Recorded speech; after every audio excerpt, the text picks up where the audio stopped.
오늘 저희에게 주신 하나님의 축복의 말씀은 누가복음 24장 1절에서부터 12절입니다. 신약성경 페이지로 139페이지입니다. 안식 후 첫날 새벽에 이 여자들이 그 준비한 향품을 가지고 무덤에 가서 돌이 무덤에서 굴려 옮겨진 것을 보고 들어가니 주 예수의 시체가 보이지 아니하더라. 이로 인하여 근심할 때에 문득 찬란한 옷을 입은 두 사람이 곁에 섰는지라. 여자들이 두려워 얼굴을 땅에 대니 두 사람이 이르되 어찌하여 살아있는 자를 죽은 자 가운데서 찾느냐. 여기 계시지 않고 살아나셨느니라. 갈릴리에서 계실 때에 너희에게 어떻게 말씀하셨는지를 기억하라. 이르시기를 인자가 죄인의 손에 넘겨져 십자가에 못 박히고 제3일에 다시 살아나야 하리라 하셨느니라 한데 그들이 예수의 말씀을 기억하고 무덤에서 돌아가 이 모든 것을 11 사도와 다른 모든 이에게 알리니 이 여자들은 막달라 마리아와 요한나와 야고보의 모친 마리아라. 또 그들과 함께한 다른 여자들도 이것을 사도들에게 알리니라. 사도들은 그들의 말이 허탄한 듯이 들려 믿지 아니하나 베드로는 일어나 무덤에 달려가서 구부려 들여다보니 세마포만 보이는지라. 그 된 일을 놀라게 여기며 집으로 돌아가니라. 아멘.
오늘은 부활주일입니다. 우리 성도님들의 삶의 자리자리마다 어두운 것들은 다 물러가고 빛대신 하나님의 능력과 그 부활의 기쁨과 소망과 은혜가 늘 가득하시기를 주님의 이름으로 축복합니다.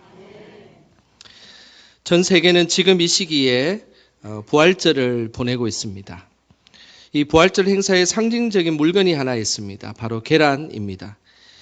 미국에는 부활절에 13세 어린이들이 계란 굴리기 행사를 합니다. 계란이 잘 깨지니까 잘 깨트리지 않고 많이 굴리고 열심히 노는 아이들에게 선물을 줍니다. 그리고 이탈리아에는 금요일부터 부활절 다음 날 월요일까지가 법정 공휴일입니다. 이때 콜롬바라는 빵을 먹는데 지금 화면에 보시는 이 빵입니다. 이 빵의 특징은 계란이 아주 듬뿍 들어있는 그런 빵이고 부활절에만 먹는 음식입니다. 독일에는 부활절이면 계란 장식을 하고 서로 선물을 주고 만드는 일을 합니다. 예전에 우리 교회도 계란 콘테스트를 했다고 제가 들었는데 이렇게 계란을 이쁘게 만들어서 장식하고 서로 나누고 그리고 기쁨을 누리는 것이 부활절의 행사입니다. 부활절에 계란을 사용하는 것은 초기 기독교로 거슬러 올라갑니다.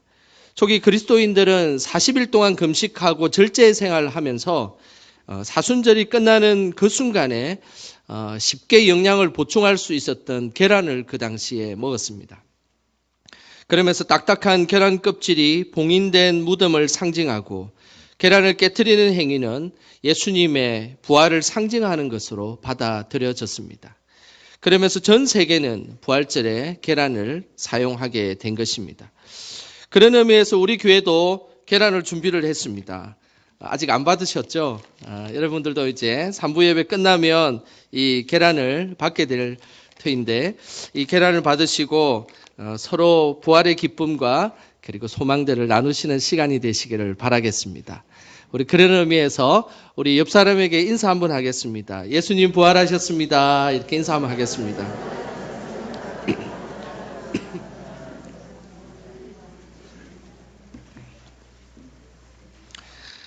오늘 본문에는 부활을 처음 목격한 사람들을 말씀하고 있습니다. 우리 1절 말씀 같이 함께 읽어보겠습니다. 안식 후 첫날 새벽에 이 여자들이 그 준비한 향품을 가지고 무덤에 가서 처음 부활을 목격한 사람들은 여인들입니다. 여인들을 부활의 첫 목격자로 등장시키는 것은 매우 의미심장한 일입니다. 부활이 꾸며낸 이야기 그리고 부활이 진리가 아니라는 것을 이야기한다면 이 부활에 관련된 것은 아마 여인들이 등장하지 말아야 할 것입니다. 부활을 일부러 드러내거나 과장하려 했다면 성경은 부활의 첫 목격자를 여인으로 삼지 말고 오히려 권위 있는 남자나 중요한 사람을 전면으로 내세워야 했습니다. 왜냐하면 그 당시의 여인들은 법적인 정원에서 인정을 받지 못하고 그리고 늘 여인들의 이야기에 대해서는 귀담아 듣지 않는 시대였기 때문입니다. 예수님 시대에 활동했던 역사학자 요세푸스는 여인들의 정언에 대해서 이렇게 기록하고 있습니다. 여성은 정인이 될 수 없다. 여자는 사실 그대로를 이야기하기보다는 부풀려서 이야기하고 꾸며서 이야기하며 불리한 것을 빼고 이야기하기 때문에 정인으로서 자격이 없다. 비단 이 모습이 여성에만 관련된 모습은 아니겠죠. 그런데 그 당시에 여성들에 대한 인식들은 바로 이런 인식들을 가지고 있었습니다. 그래서 여성들이 뭔가를 정언을 하고 내가 이런 것을 보았다라고 이야기했을 때 그대로 그것을 받아들이지 않고 오히려 왜곡되게 그리고 가치 없는 것으로 받아들였던 시대가 예수님이 있었던 그 시대였습니다. 그렇다면 성경은 왜 여성들이 제일 먼저 예수님의 부활의 목격자로 말씀을 그대로 우리에게 알려주고 있을까요? 차라리 두 번째 목격을 하러 갔던 베드로가 최초의 목격자로 이야기하는 것이 더 자연스러울지도 모릅니다. 여성들이 최초의 목격자로 말씀하고 있는 것은 부활은 꾸며낸 이야기가 아니라 사실이며 진리이기 때문입니다. 성경은 진리이고 진실이기 때문에 있는 그대로 우리에게 전해지는 것입니다. 성경은 꾸미지 않습니다. 그곳에 죄를 지은 부분도 그대로 이야기하고 그리고 우리의 연약함도 그대로 이야기하고 그리고 왠지 꿈에서 포장할 것 같은 것들도 포장의 껍질을 다 벗겨버리고 있는 그대로 드러내는 것입니다. 왜냐하면 그것이 진실이고 그리고 진리이기 때문입니다. 당시 부활의 진리를 덮으려고 했던 세력들이 있습니다. 그들은 마태복음 28장 12절과 13절에 그 내용이 나옵니다. 자, 우리 화면을 보시면서 함께 읽어보겠습니다. 그들이 장로들과 함께 모여 의논하고 군인들에게 돈을 많이 주며 이르되 너희는 말하기를 그의 제자들이 밤에 와서 우리가 잘 때에 그를 도둑질하여 갔다 하라. 예수님의 무덤을 지키는 파수꾼들이 놀라운 일이 벌어졌습니다. 예수님의 시체가 보이지 않는 것이었습니다. 그래서 그들은 즉각적으로 대제사장들에게 보고하였습니다. 그 소식을 듣고 대제사장들과 장로들과 서기관들, 그들이 긴급 회의를 소집했습니다. 이 회의의 내용은 군인들을 돈으로 매수해서 제자들이 예수님의 시체를 가져갔다라는 소문을 내는 것으로 그들은 회의의 내용을 결론 지었습니다. 이것은 예수님이 돌아가신 후 나타난 그 유명한 시체 절도설에 해당되는 이야기입니다. 이 소문을 당시 이스라엘 사람들에게 너무 많이 알려졌던 소문이었습니다. 예수님의 제자들이 예수님의 시체를 훔쳐가고 난 뒤에 부활했다라고 그렇게 헛소문을 한다라는 것을 계속해서 소문을 퍼뜨렸던 것입니다.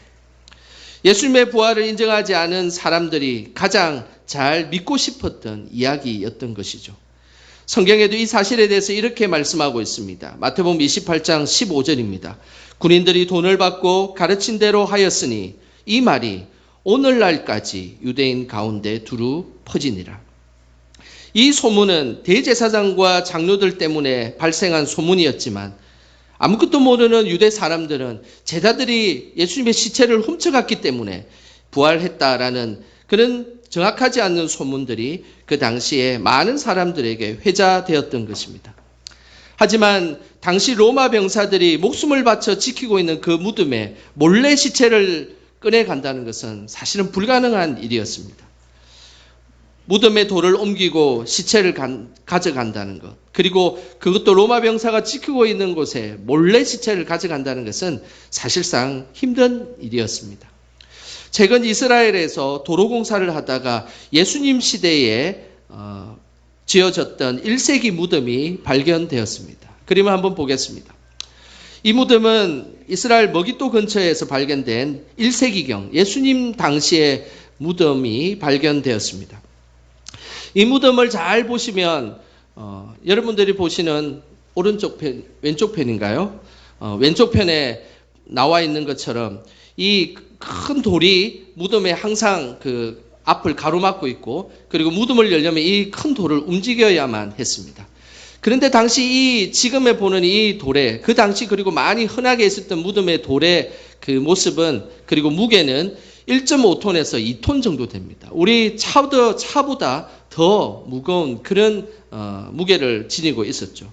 그래서 당시 이 무덤의 돌을 움직이기 위해서는 건장한 남성의 4명에서 5명이 겨우 굴릴 수 있는 그런 것이었습니다.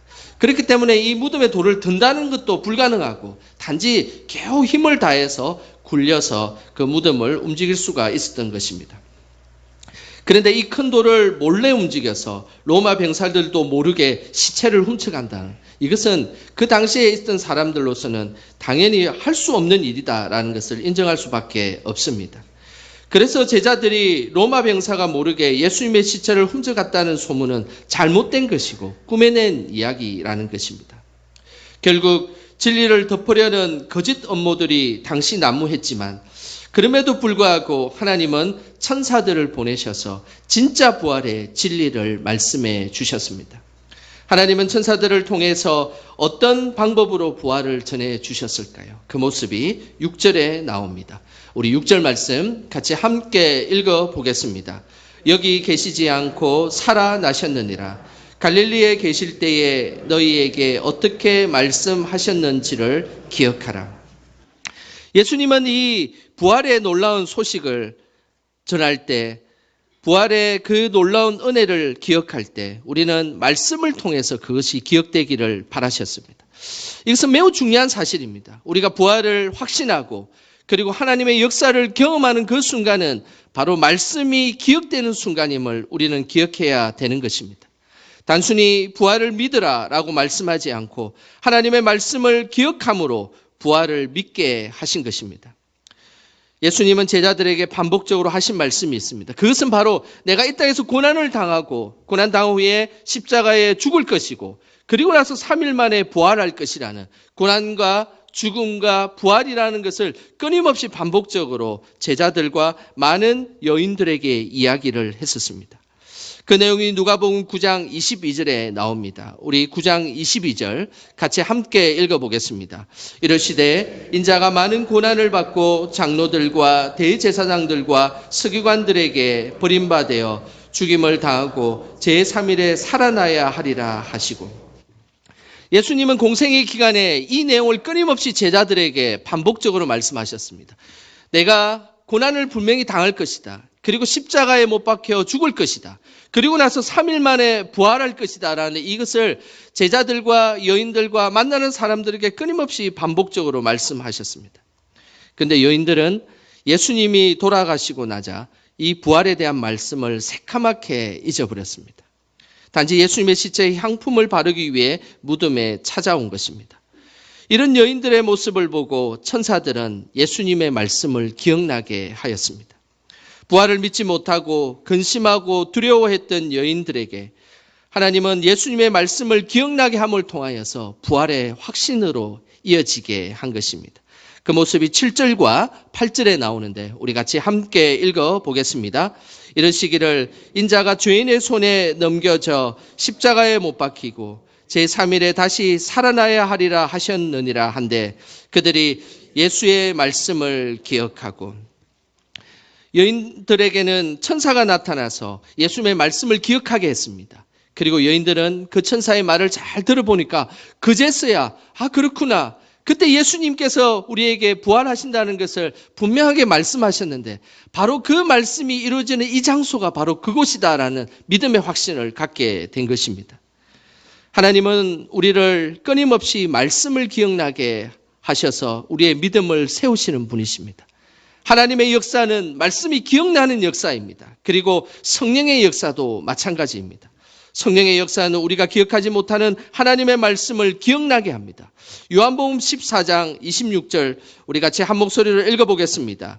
보혜사 곧 아버지께서 내 이름으로 보내실 성령, 그가 너희에게 모든 것을 가르치고 내가 너희에게 말한 모든 것을 생각나게 하리라.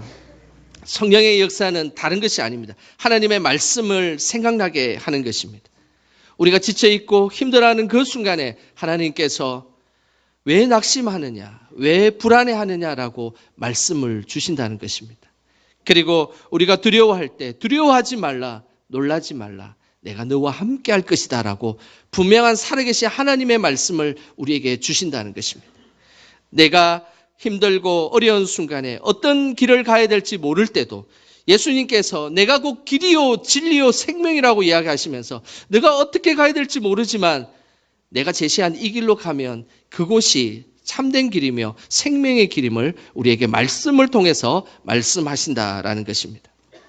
성령의 역사는 우리를 끊임없이 말씀의 자리로 나아가게 합니다. 지난날 품었던 그 말씀들을 생각나게 하고, 지난날 들었던 설교 말씀을 기억나게 하고, 그리고 지난날 그렇게 밑줄 치며 빨간 줄 치며 끄었던 그 말씀을 생각나게 하는 것입니다. 이것이 성령의 역사이며 하나님이 믿음의 사람을 이끌어가는 방식입니다.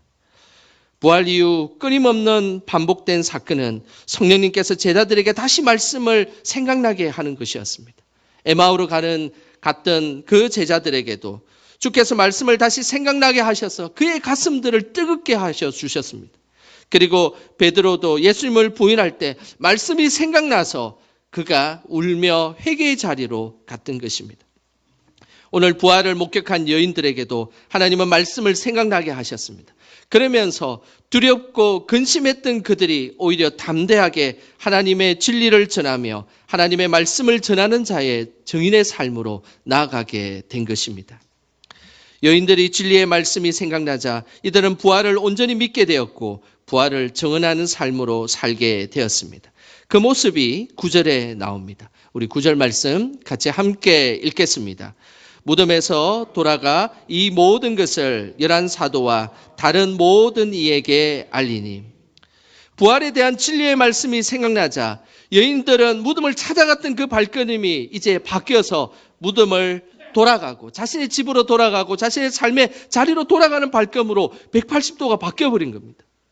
부활의 그 놀라운 말씀이 기억나자 지금까지는 사도들에게 배웠던 말씀, 사도들을 의탁하며 사도들에게 배움을 받았던 여인들이 오히려 사도들에게 예수님이 부활하였다라는 부활의 증인의 말씀을 전하는 자로 그들이 바뀌게 되었다라는 사실입니다. 이것은 우리에게 매우 중요한 사실을 알려줍니다. 하나님은 우리가 끊임없이 말씀의 자리에 있기를 하나님은 오늘도 우리를 초대하고 있습니다. 우리가 힘든 순간에 분명께서 성령께서 우리에게 말씀을 기억나게 하여 주실 것입니다. 그리고 우리가 지쳐 있을 때, 그리고 내가 무슨 일을 할지 모를 때 성령께서는 말씀을 생각나게 하여서 내가 가는 그 길에 대해서 확신을 갖고 담대하게 살아가게 우리를 인도할 것입니다. 그런 부활의 능력과 성령의 은혜가 우리 안에 가득하시기를 주님의 이름으로 소망합니다. 지금으로부터 138년 전 1885년 언더우드 선교사님은 인천 제물포 항구에 도착했습니다. 그때가 바로 4월 5일 부활절 아침이었습니다. 선교사님 눈에 보이는 조선은 이런 모습이었습니다. 화면 한번 보여주시겠습니까? 실제 1890년대에 인천 제물포의 항구의 모습입니다. 이 항구에 그대로 언더우드 선교사님이 배를 타고 한국에 도착을 하게 된 것입니다. 자세히 보시면 나무도 제대로 자라지 못하고 길도 제대로 없고 너무나 가난하고 초라한 작은 항구였습니다. 하지만 언더우드 선교사님은 땅끝까지 복음을 전하라는 하나님의 그 말씀을 부여잡고 미국에서 그 먼 태평양을 건너서 조선을 와서 그 제물포 항구에 도착을 했던 것입니다. 그는 1885년 4월 5일 부활절 아침에 제물포 항구에 도착해서 그는 하나님께 이런 기도를 드렸습니다. 주여, 지금은 아무것도 보이지 않습니다. 주님, 메마르고 가난한 땅, 나무 한 그루 시원하게 자라 오르지 못하고 있는 땅에 저희들을 옮겨와 심으셨습니다. 그 넓고 넓은 태평양을 어떻게 건너왔는지 그 사실이 기적입니다. 지금은 우리가 황무지 위에 맨손으로 서 있는 것 같사오나 지금은 우리가 서양 귀신 양귀자라고 손가락질을 받고 있사오나 저희들이 우리 영혼과 하나인 것을 깨닫고 하늘나라의 한 백성 한 자녀임을 알고 눈물로 기뻐할 날이 있음을 믿나이다. 지금은 예배 드릴 예배당도 없고 학교도 없고 그저 경계의 의심과 멸시와 천대함이 가득한 곳이지만 이곳이 멀지 않아 은총의 땅이 되리라는 것을 믿습니다. 주여, 오직 제 믿음을 붙잡아 주소서. 아무런 희망이 없는 이 조선 땅에 말씀을 부여잡고 이 땅에 오셨던 그 언더우드 선교사님의 그 마음, 그 기도가 우리가 또한 그 마음과 그 기도가 되기를 소망합니다.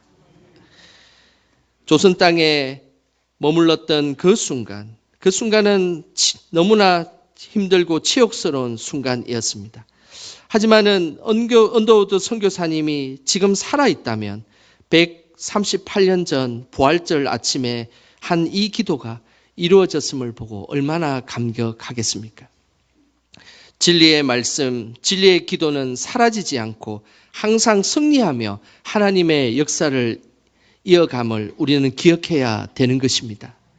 부활절을 맞이한 우리 모두가 하나님의 진리 안에서 늘 승리하시고 어떤 순간에도 그 진리가 우리를 승리케 하심을 늘 기억하며 그렇게 담대하게 살아가는 저와 여러분 되시길 주님의 이름으로 축원합니다. 기도하겠습니다. 하나님 아버지, 예수님의 부활로 하나님의 살아계심을 고백하게 하심을 감사드립니다. 부활의 기쁨과 소망이 우리 삶의 자리마다 가득하게 하옵소서. 말씀의 진리가 항상 주 안에서 승리하게 하시고 이 땅을 진리 안에서 담대히 살아갈 수 있도록 성령께서 함께하여 주시옵소서. 지금도 부활하셔서 살아 역사하시는 예수님의 이름으로 기도드립니다. 아멘.